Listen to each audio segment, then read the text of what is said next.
Well, looky here. It's a new fountain pen, a new bottle of ink, and even a new converter.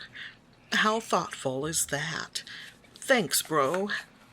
The ink is Pelikan's Brilliant Black. I do like the shape of their bottles. Low to the ground, sturdy, and tip resistant.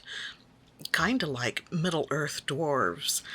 I mean, they'd have to be all of those things to manage those Khazad-Dûm stairs with their disturbing lack of railings. And I'll have more to say about this particular ink later on, during the sketch portion of the video. A few words about the pen packaging. I found the box lacking from a protective standpoint, and there is no converter included, which is why there's one in a barcoded baggie. It was ordered separately. That's not a complaint, since at this price point, I don't expect bells and whistles. Just passing on the info in case you expect more for your 20 bucks. But now, let's see what's inside that black box. That's right, it's the Lamy Safari in a bright red color. It's practically vermilion.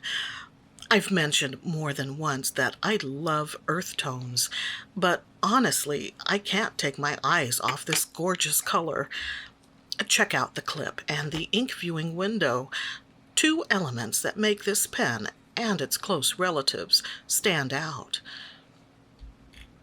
You'll notice that a long blue ink cartridge was inside the barrel, and that small ring is there, I assume, to prevent accidental insertion of the cartridge. That's the only reason I can think of anyway. But it amuses me to imagine the letters REMOV and E are actually Tangwar script, so I now keep it in my pocketses.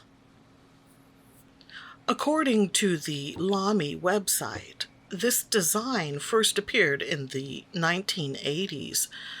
I wasn't paying attention to these things back then, but I imagine it caused a stir at the time.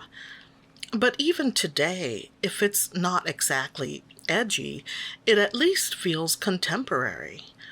But looks aside, its budget-friendly price is one of its biggest draws. I've heard these described as beginner or entry-level fountain pens, and have recently seen them listed between $20 and $30. Now, producer Mike and I have been trying to keep the fountain pen stuff, at least at this early stage, to a strict budget. So we've focused mainly on really inexpensive options, such as the Pen BBS 494 and the Jinhao 992. And in fact, there are several more under $20 pens that I want to show you in future videos. So this Lamy Safari is a welcome addition to my modest pen collection. The converter has an interesting feature. Two nodules that let you know when it's properly attached to the feed, because those nodules fit perfectly into slots on what's called the section. Maybe it's not a big deal to experienced pen people, but I think it's clever, and it keeps me from wondering if I've pushed far enough. Hey, I can use all the pen help I can get. My brother was smart to choose the Lamy Z24 converter, since I'm easily confused by the choices. Apparently, the Z28 can also work with this model, but I couldn't tell you what, if any, difference there is between it and the Z24, besides a few dollars, that is. All these model numbers make it sound as if we're talking about Chevys rather than ink converters.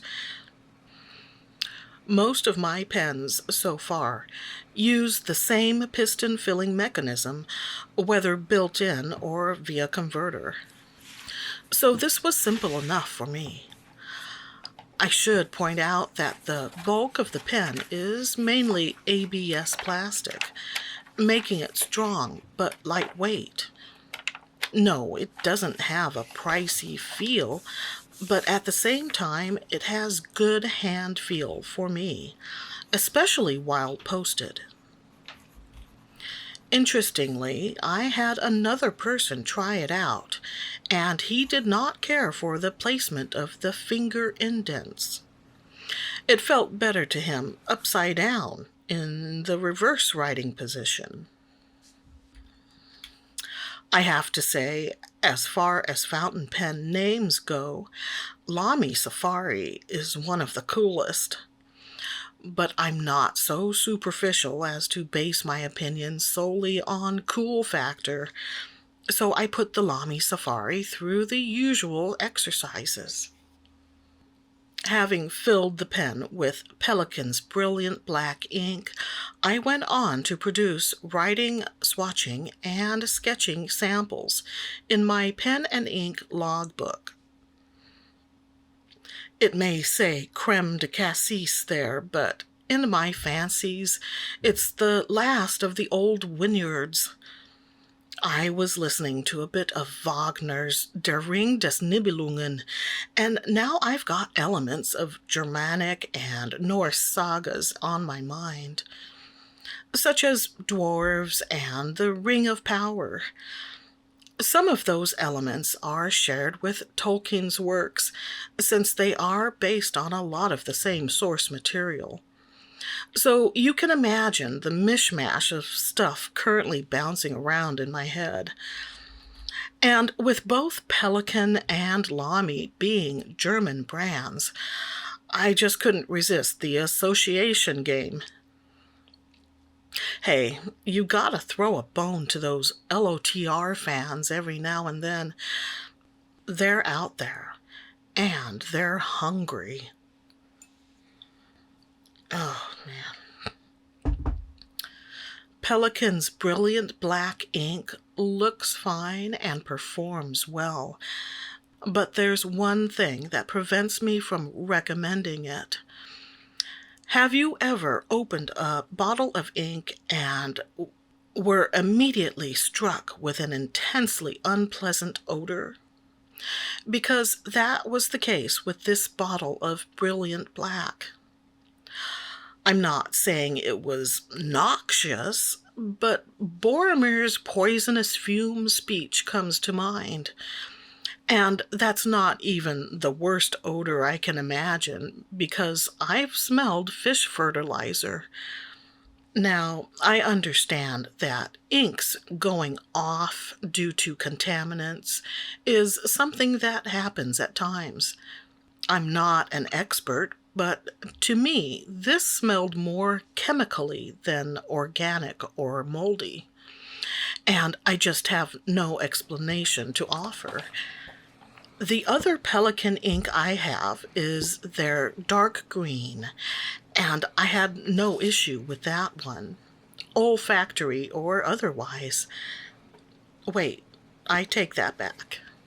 While Pelikan's dark green is fine for writing, it has a phthalo-like brightness in washes.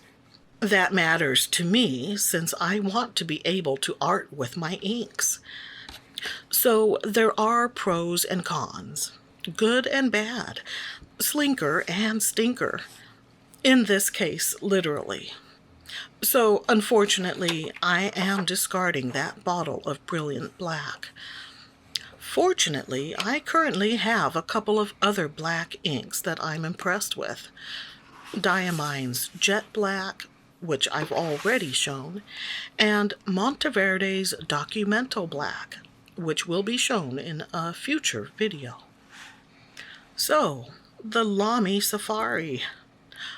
I really like it. It may seem as if I like every pen. It's possible that I've just been lucky.